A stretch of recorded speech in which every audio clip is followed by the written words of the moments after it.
Let's see how to order goods from a supplier in Megaventory. To create a new purchase order, go to the left sidebar and select Purchases, New Order. Now, select the supplier. The information will be filled in automatically by Megaventory. Next, fill in the product rows. Here you can mark the quantities of products you are wanting to purchase and see the unit price as informed by your supplier. You can also add products by using the barcode scanning option. Note that you can add several different items to one purchase order. Once the product rows are saved, the purchase order remains pending. You can then proceed by approving the purchase order. You will now be asked to assign the goods to be shipped to the correct location.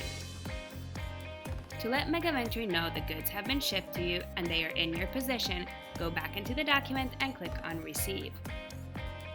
Here you will select the payment method agreed on with your supplier. If you didn't receive all the goods in the order, mark that at the bottom of the document. If you received everything you ordered, the status of the document will change to fully invoiced. To conclude the purchase order, mark it as closed.